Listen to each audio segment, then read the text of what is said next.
Please like, comment, and subscribe.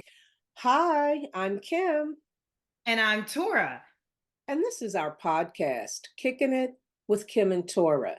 Today we have a very special guest, and I'll allow Torah to introduce her.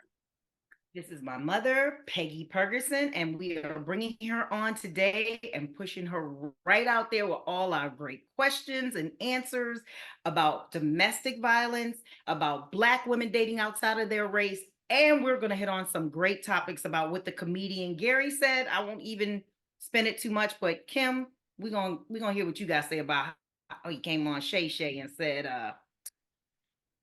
how more words do we say it? Shannon Sharp ain't for us, Right. ain't down with us, swirl. Exactly. So it's a mental health slash domestic violence episode that we're going to be doing today. And we're going to start off. How would you like to start it, Tor? I'd like to just start it off by saying, do you think all of this ties into Black men hating Black women so much that even when a white man like Gary Owens say to you, you don't support Black people, I mean Black women, you don't fight for Black women, and the Black man don't say nothing. He just sit there and laugh it off. That He hurt laughed. me. I mean, he did He even laughed. worse than not saying anything. He laughed. He didn't circle back and say, hey, wait a minute, I do, or whatever. And then when we Mhm. look at Shannon's, or Shay Shay, as he wants to be called, I guess, previous interviews with Monique, which I really didn't see, but Amanda Seals, I saw clips from that. And he really antagonized them I and agree. sort of like questioned the truth of their I very agree. stories. And so clearly Shannon doesn't protect us. He knows he doesn't. He's not going to try to justify it, Sugarcoat it. explain it away. And then the question is why other Black men aren't protecting us? Because we see things happening to Black women in the streets, in the subways, and other Every day. places, and people are Every standing day. around like idiots taping it instead of saying, hey, you can't do that Yep. to her, and jumping in. So it's I have seen, I will say, I did see one video of a Black man stepping up to a white woman. They were standing outside of a car and forcing that Mhm. um forcing the it was a white man approaching her, Mhm. forcing him away. But as a general rule, our men don't protect us, and have even come online saying and saying, why should I jeopardize myself? And their wives have come online and said, why should my husband jeopardize himself for you? So it's a I said, trend. yeah. It's a Yeah, it's a trend of trend. leaving us as the least protected. And that brings me to ask you, Mon, you have many years over Kim and I, and that's a compliment I'm saying. So when you were growing up, were Black men there for y'all? Did you feel protected when you went outside your house, that you know that a Black man had your back and was going to fight for you or be there for you? Not even just physically fight. I'm talking about wasn't going to let anybody disrespect y'all. Well, I mean, are you talking about as I was growing up or as I became an adult? When you started dating as an adult, let's put it, because that's really what's going on. A lot of that and child stuff, but let's as put it on as teenage. as I was growing up, Mm-hmm. I felt very well protected because first of all, I had a dad in my life, Mm-hmm. which was very overprotective. Mm-hmm. And he was very overprotective with my mom. So any man that was in my surrounding or in my airspace, Mm-hmm. always I felt protected. If um as I got older and older, Mm-hmm. and when I married, I was very well protected Mm-hmm. until circumstances happened where I was no longer protected by my husband. Mm-hmm. That's when domestic violence came in. Mm-hmm. And I felt then I was never protected Mm-hmm. because I considered my cousins as my brothers. Mm-hmm. And they all knew what I was going through, but yet nobody stepped up and said, okay, we're going to take care of this for you because we don't want to see you being beat on or being mistreated. Mm-hmm. I was out there to swim all by myself. Mm-hmm. And even when Can you give us like a timeline, like what age this movement of men, not because we know it, all we know is this. Okay, I would give it the timeline of I was 25, I would say, so, maybe 25. And but as my years went on, and then of course my husband and I separated because of the domestic violence. So 50 years of decline you have seen over your years, starting with your husband. Of course, Okay. of course. This is what I'm saying. Mm-hmm. In my life, Mm-hmm. after we separated, Mhm. all of a sudden I felt protected again Mhm. because now everybody wants to protect me from harm. Mm-hmm. Well, where were you then? Mm-hmm. Now, in this era of today, Mm-hmm. how can a woman feel protected Mm-hmm. by her black man when, if, say, for instance, I'll just shoot out of a city, say California had 800 murders. Mm-hmm. Well, you got 800 murders, or you got 800 convicts Mm-hmm. who has been charged for murder. Mm-hmm. 800 men that are in the grave. That's 1,600 black men. Mhm. How can they protect us? Mm-hmm. So now our ladies, as a black woman, Mhm. we look at the white man and we Mhm. say, well, wonder will he protect us? He's treating me like I want to be treated. Mm-hmm. But then I've had friends, white friends, Mm-hmm. who Male or female? male friends, Mhm. who have said, "Oh, I've dated black women," and but all of a sudden they got kind of bossy, so I had to let go. What? But then, Who got bossy? The black women? yes, to the men. Well, these was guys I was working with. Oh. And I said to him, I said, well, did you ever find out why? Like, for instance, maybe something went on in her home That triggered. that Mhm. maybe, well, you met her did something that triggered something that went on between her mom and dad that she said, that ain't gonna happen. That's the mental health. You know, Mhm. now I'm gonna treat you like this since you want to treat me like that. Mhm. And I've even had black women Mhm. say, I prefer dating a white man because black men are what I think they are. Meaning, how, like finances, physical. All around. Oh, okay. Finances. Okay.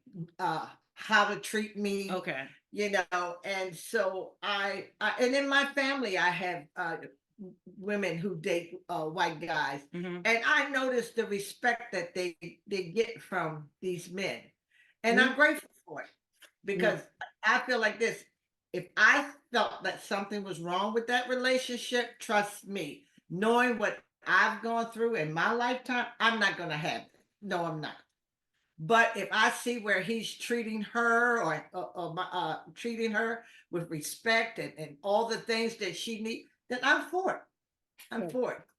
Now, on our podcast, we've had some questions about whether women do or should speak up when they're in a situation such as a domestic violence situation.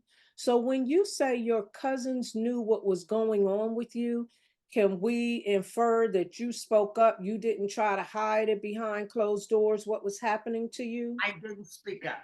I was too afraid to speak up. And See, that's Kim doesn't. I'm not saying she doesn't sympathize, but she understands that part. I don't because I lived it. When you say I didn't speak up, and because we were very much there during the horrible times of domestic violence. So when I think of domestic violence, I think, how come once you got away, you didn't say nothing? So basically, can you answer her question? Because from I that understand the psychology of not speaking up, she but I understands want the to know what psychology. that was for you. okay. I didn't speak up when I was going through it. And the reason why, because I felt that I would be rejected by my family.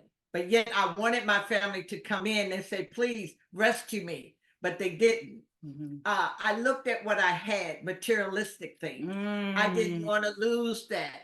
I had shelter. I had kids. I didn't want to be homeless. I didn't want my family to laugh at me. So you deal with what goes on in the household. But yet on the inside, you're saying, oh, family, where are you? I need you. But you can't speak out because if you speak out about it to your family, then you're like, oh my God, wonder would it get back to him? Now if it gets back to him, now there's more violence in the marriage. So you keep it to yourself. You keep it bottled in. Now, were you ever worried about people saying, that's what she gets? She thinks she all that. Yes. You really? Yes, because I felt like I had more than my family did. Mhm. I mean, the way they treated you, could you tell by the way they treated you? No. They felt like you had more too? Not really. Okay. But they looked at me like, okay, I had a beautiful apartment. I mean, what black female has 4 kids with white carpet. Right. You right. don't find. That's true. So when they come in and they saw all this beautiful furniture and carpet and it's like, oh, you see what she got. But yet they lived in the country where, you know, they didn't have a flush toilet, but I did. Okay. So of course, me it's uppity. So when the domestic, But did you feel uppity towards them? no, Okay. I still felt like I was the same person. Okay. But what I when I would be around them, you could tell they thought, oh well, here she come, you know. But I wasn't uppity. I was still myself. But they thought I was uppity because of what materialistic things that they saw that I had. I had 2 cars, you know. Like I said, beautiful apartment. My kids stayed dressed and clean, and I stayed dressed. So they looked at me differently. But when the situation went down and I had to leave my marriage, I now became homeless. And one of them, in a sense, but I had a mom and dad that I could fall on. Well, And they took me and my kids didn't know. We didn't no longer have white carpet. They didn't have a beautiful furniture like we had at, you know, when I was in the man. We went from here to here. And then after a while, at like 2-3 years later, after living with my mom and dad so I could raise my kids, we had to move in housing. public housing. Yeah, public housing. And so that was all new to me. So I never knew what it was to live in public housing, but I found out what it was. But I taught my kids one thing: we didn't live outside the door, we lived on the inside. And so I guess that's why I can say thank God that I never had to go to the courthouse, and I didn't have to go to the grave or bail them out of trouble, because we lived on the inside, although violence was on the outside. And so I think that's why they turned out the way they did. And I am totally grateful to God that they did that, because they could have very well got hooked up in the system that was going on the outside of the apartment instead of what was going on the inside. But I say to women that's going through domestic violence today, you are afraid to speak up, but don't be. But you gave a lot of insight on why women don't speak up, you know, as far as the embarrassment and losing control of what they have, and more violence projected onto you. But when you initially said, well, my cousins knew what was going on, but they didn't help me, how did they know if you didn't speak up? Was it obvious? Were the signs there, or? It was obvious, because all they had to do was look at my face and seeing that I had been abused and stabbed. Yeah, or stabbed. Because, like I said, I'll tell you an incident. I was in the emergency room one night in Fort Meade, and this girl Alicia, she did my hair every 2 weeks, and I was sitting next to her, just like I'm sitting next to Tor, and the nurse called my name. She said, Miss Perguson, you're next. And Alicia grabbed me by my arm and she said, is that you, Peggy? Because of my face being so beaten, she didn't recognize me. And I was sitting right next to her. Oh my God. But so they saw the outer abuse. I was hurting on the inside. Now, and also I wanted to bring up how abused women family is abusing. You can maybe touch on that with Pop and your abuser, because that was something that has always stayed with me, because we were probably way too young to even remember the situation, but because it was so horrific, it has never left me. But there was a time where my grandfather picked her up from work, and I'll let you tell that part, how family gets involved. When he picked me up from work, where? And I forgot, Nationwide, and he hit Pop. Oh no, it wasn't that. What? No, that's what happened was my dad was giving her a piece of candy, and her dad didn't want her to have it. So that was the golf club one? No, it was when we were down Forest Village. And my dad went to give her a piece of candy, and he said no. Her dad said no. and he pushed my dad. And when he pushed my dad, he kicked my dad in the back. And That's just one time. Yeah, I remember a yeah. golf club being hit. Yeah. And well, that also. could, Yeah. I may not have seen that one, but Mhm. I did see that one. And So my dad, more than one time, yes, husband was violent toward your dad, and your Mhm. family didn't come over in a cavalry and kick his behind? No, Do no. you think your dad told anybody? Oh, sure. Oh yeah. Yes. He Oh told yeah. everybody, Mhm. and nobody did anything? No. I remember it just like No. yesterday. So see, that's why I said I was crying on the inside. Mhm. Help me. Mhm. But nobody would help me. But when I left the situation, now everybody wants to Tell you. help me. Mhm. Well, I could have told you this, and I Mhm. could have told you that. Yeah. But Yeah. I had a sister. Her name was Julie, Mhm. and I could confide in her. Mhm. And she was my rock. Mhm. She was the one who kept me sane Mhm. because I could talk to her. Was she abused too? No, no, not her. Mhm. Yes. Uh, Okay. no way. I could call her and confide in her and cry with her. And she knew just what I was going through because she knew because what I was telling her, she knew what was going on in my life. So she would know that uh, I can't tell everybody because I don't want him to find out she done told me this so Mhm. he can go back and do something to her.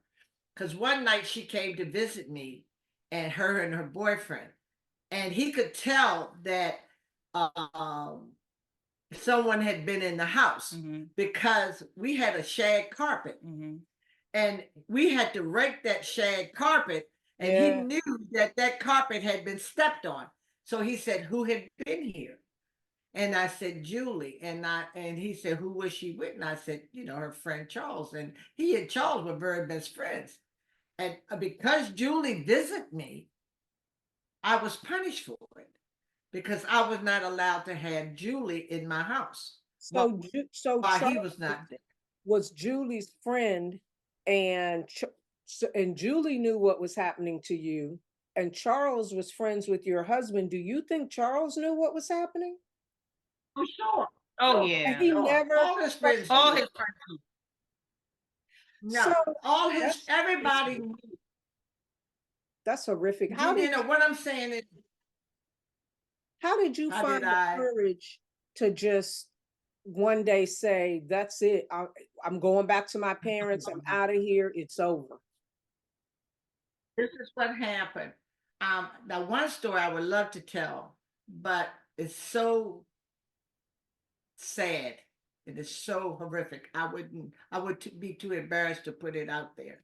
Okay. But the night I left, he had came home and he got in an argument with me, and he dumped all of my jewelry and stuff out of the window, and he started fighting me. And this was 12 o'clock at night. And if you're familiar with the Odenton area, there's a church called Macedonia that's right on 32. And a Okay. long time ago, there was an Amoco gas station down on the corner next to Lucky's. Mm-hmm. And I ran out the house. I ran to the telephone booth and I called 911 and I asked her, I said, "Ma'am, I've just been abused." I said, "Can you send a Maryland State Trooper out to get me?" And she said, "Ma'am, are you safe?" I said, "What I'm going to do, I'm going to set up on the church step where I can feel safe." I said, "But can you send someone?" She said, "I'll send someone right away." And she sent two Maryland State Troopers.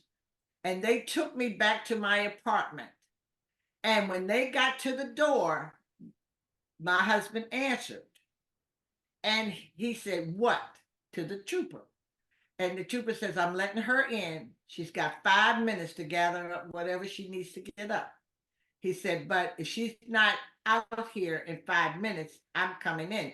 And the trooper had his foot He in the sure door. did. He sure did. And my husband told him, said, "Get your foot out of my door because you or your monkey suit is not coming in here."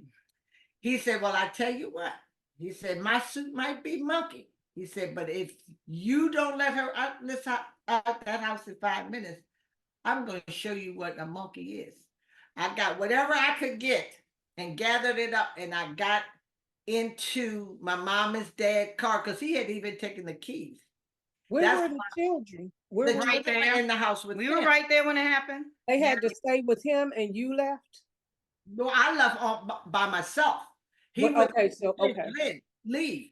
So what happened was when I left that night, I had a female state trooper in the front of me and a man trooper in the back of me.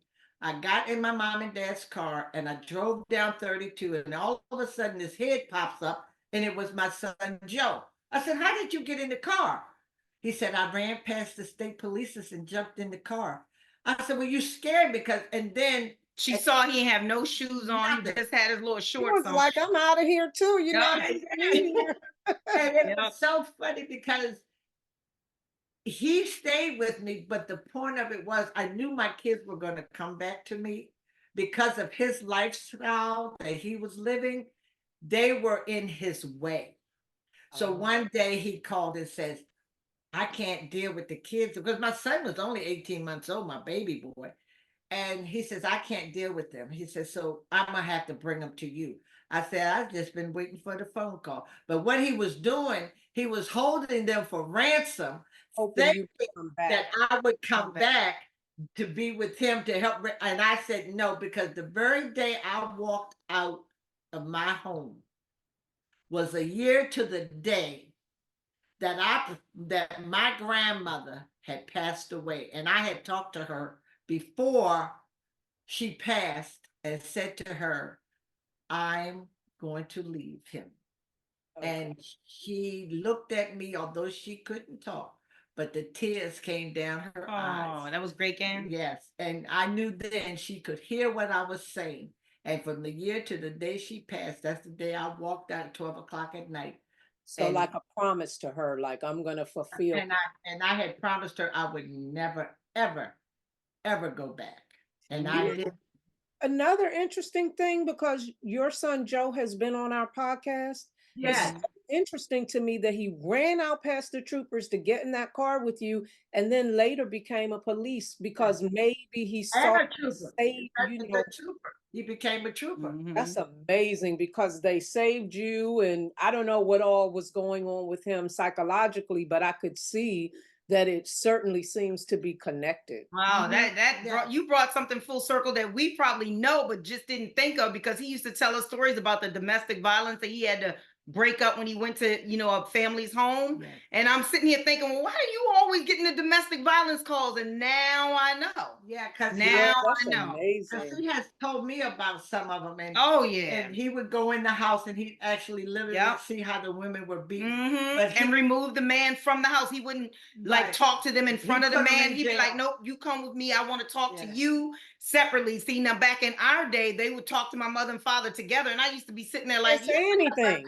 she would say anything because she knew once they leave, because when they wouldn't do anything, she would still Right. have to be dealing with it. And I'm like, "What do you mean you fell? You did not fall." See, the thing of it is, when the officers, well, the officers, I'll put it as the police officers would come to the house, they would say to him in front of me, "Man, look, just be careful, just watch it, just kind of chill out." Blood screaming from her face, and And still. that's telling you that you have no protection there, Right. that they're really on his side, and all you can do is bear it. You know what? I had a supervisor at MVA who had went through the things I was going through, and she was the one who said, "Don't call the county police because they're not doing anything for you." She said, "Call the state."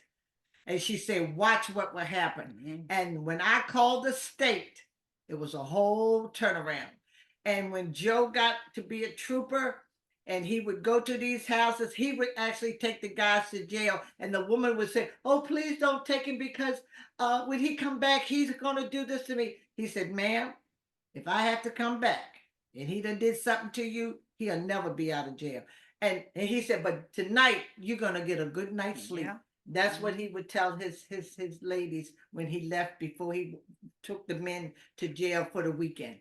That's amazing. Yep. And so then when you did leave, you stayed with your parents. Did you stay with them until you could get housing or till you learned about public housing? Well, no, I it was a friend of mine.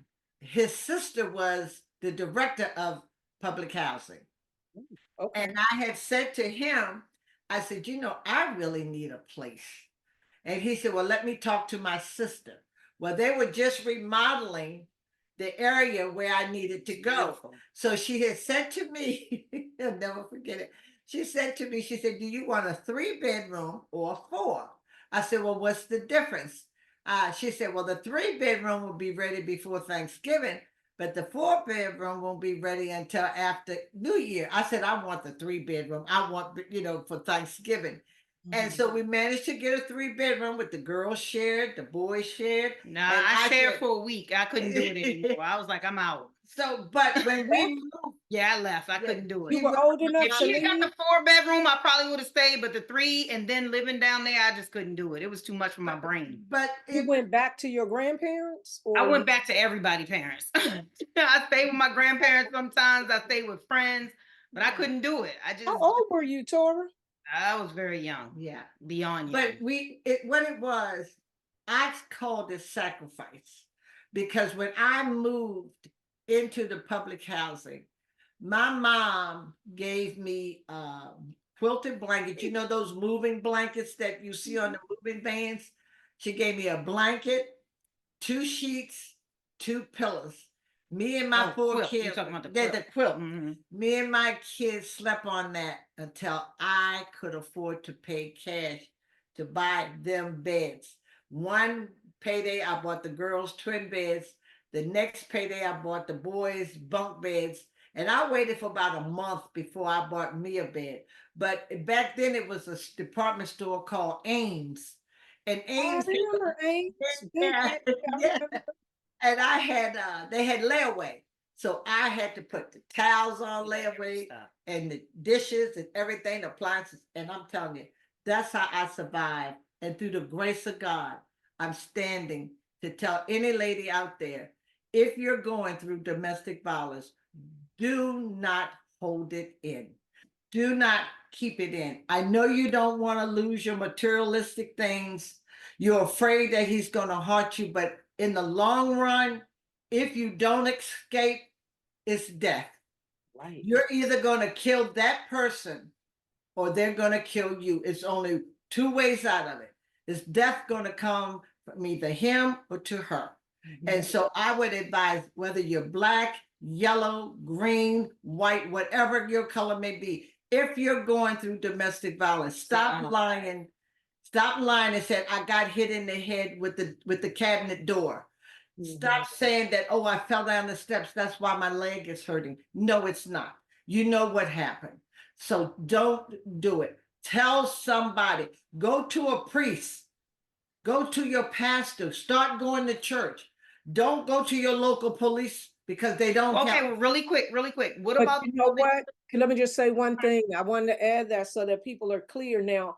I agree with what you're saying, but in general, laws have changed since then, because counties and cities and towns have been sued. So they've come out with laws that require them to do more. Now, will they do everything you need? I don't know, but it's better. They're not going to be patting the abuser on the back saying, just take it easy, be careful.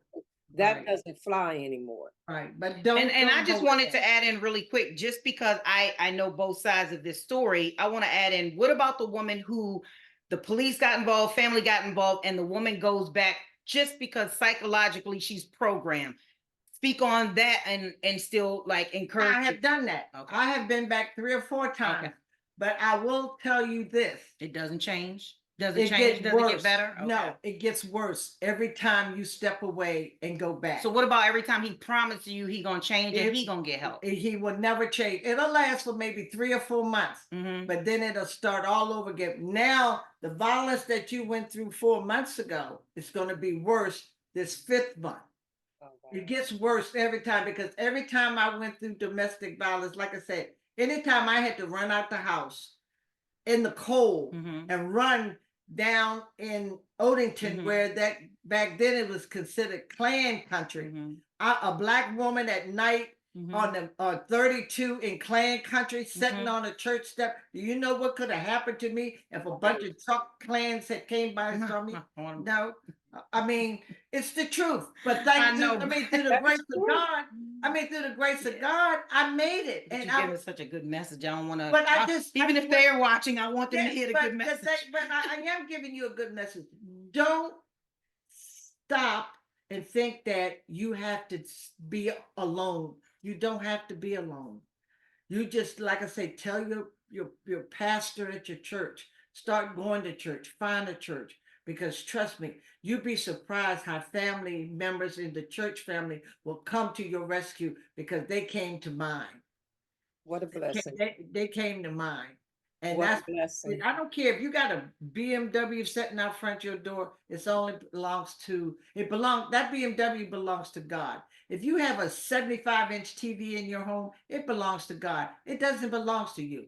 Why would you risk your life over a BMW and a 75-inch TV when you can go But out what and about get a all the 13? girls are saying I'm in love with him and he gonna change him? And if he beating on me, that means he love me. Cause don't no man beat on a woman that he don't love. He wouldn't even And take the before time you to do do that. that, go get some counseling because that's a psychological thing that is difficult to break that pattern. So if you find yourself wanting to go back, talk to somebody that can help Yeah. you through.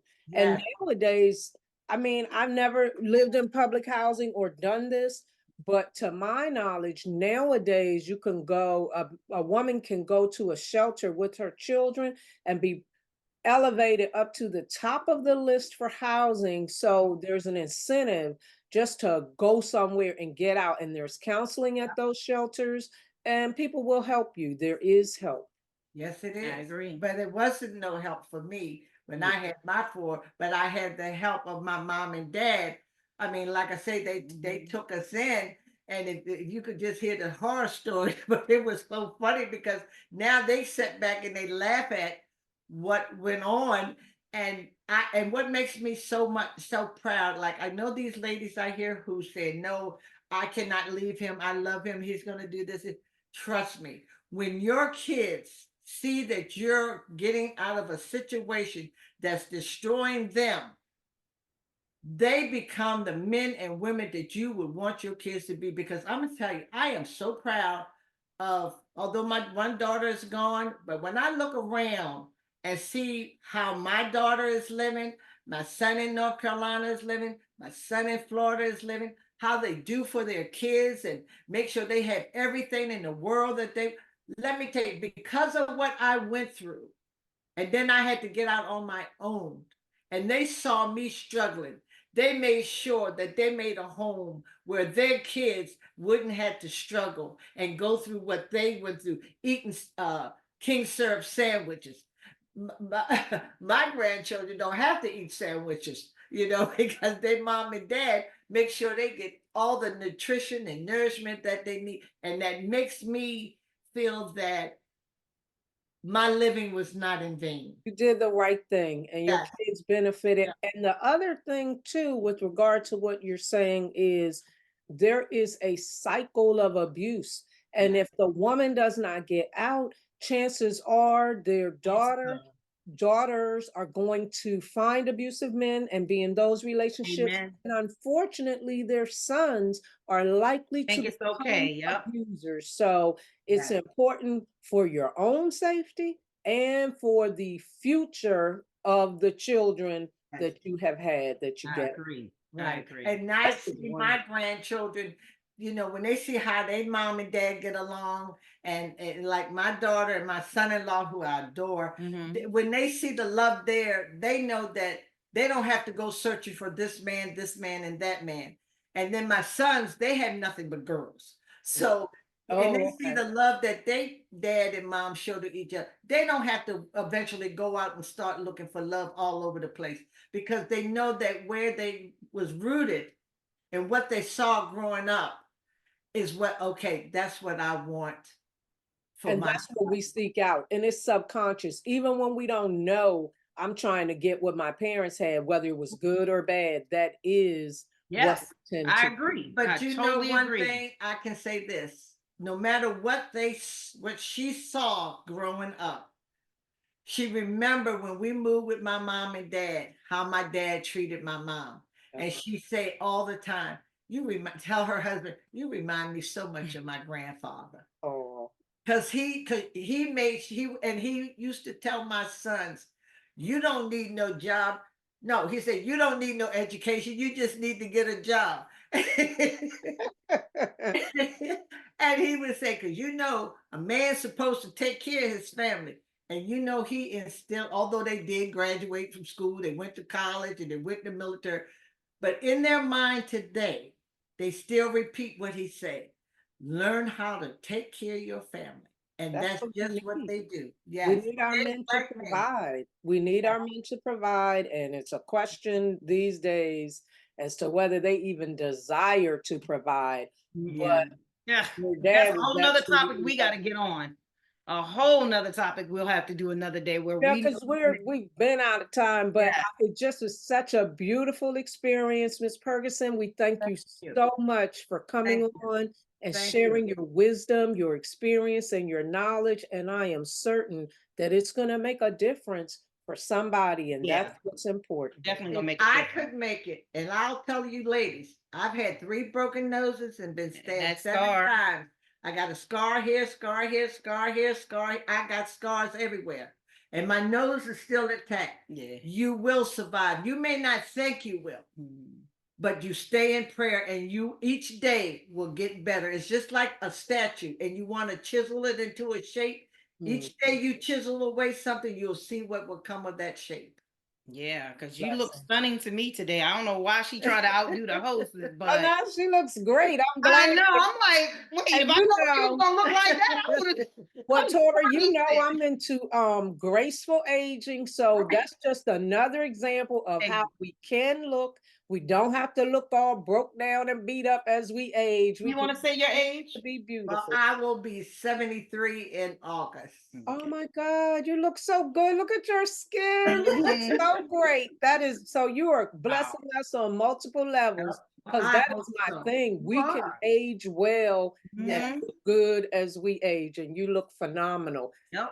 I thank you. Viewers, I hope that you guys have gotten everything you could out of this special episode. We're so happy to be able to present this today, and we thank you for joining us. Absolutely. Thank you for kicking it with Kimm and Torra. And I promise you, I will leave a number in the bio so you can get help if you are a victim of domestic violence. Yes. All right, we'll see you next time. Thank you you. next time. Thank you. Thank you. Bye-bye. Bye.